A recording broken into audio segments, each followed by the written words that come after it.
I am encouraging, or not encouraging, but requesting that the director of Columbia Housing Authority to resign and be liable and accountable for everything that is going on.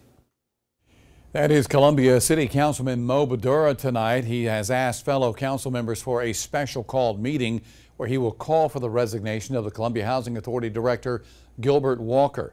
Our Alicia Nieves has that story tonight. This is not about repairing a pothole.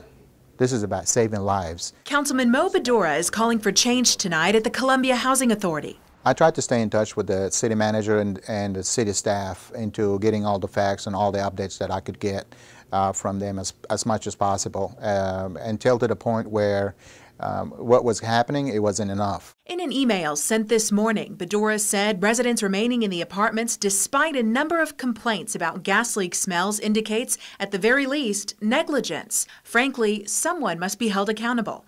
He goes on to say, after very careful consideration, I believe a resignation or resignations are in order, including the resignation of the authority director. It's time for action. It's time to make sure that all the 400 people that were misplaced to be put in somewhere safe until their permanent housing is built or found. And when that's happening, none of these mistakes or negligence will ever occur. It's sad that we have to lose two human beings for something to happen. While City Council doesn't have direct oversight of the Housing Authority, Baddourah says they do have indirect oversight through the selection of commissioners. It's not just one person taking the fault for it. It's the whole organization not to let this happen again and not to lose any more people. We want to make sure that the residents of Columbia Housing Authority will never have to deal with this again. He's hoping Council will agree to a meeting within the next couple of days. Alicia Nieves, News 19, WLTX. And if the mayor isn't available to call that special meeting, Baddourah says the city manager will need a majority of council to agree to it. If they do, the meeting could be held as early as tomorrow. Meanwhile, we also spoke with Richland Representatives Todd Rutherford and Beth Bernstein today. Alan Benedict is in Rutherford's district. Here's what he had to say. You know, Alan Benedict Court has been in my district for the 21 years that I've been an elected official.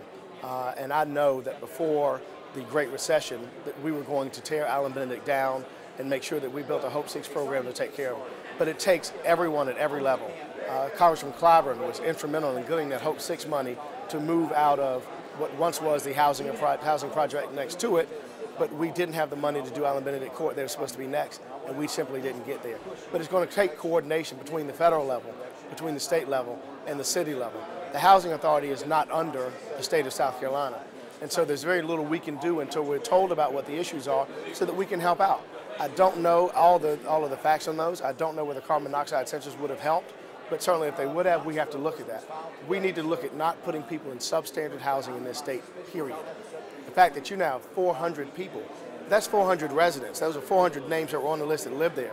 That doesn't count the fact that maybe their grandchild, their granddaughter, their grandson lived with them, or maybe 2 or 3 people lived with them. Where are those people supposed to go? We don't have those available units. I'm talking to the City of Columbia on a regular basis. I'm talking to my federal colleagues on a regular basis to try and figure out what we can do, but I can tell you we don't have all the answers yet. So honestly, I don't think in my colleagues in the Richland County delegation, if we've really taken had in-depth conversations of how we can prevent these tragedies from happening. I am more than open to looking at that. It was an unfortunate, tragic incident that really sounds like could have been prevented. I'm glad to see Mayor Benjamin is taking an active role in figuring out how we can prevent this and moving forward of how we deal with these issues in the future.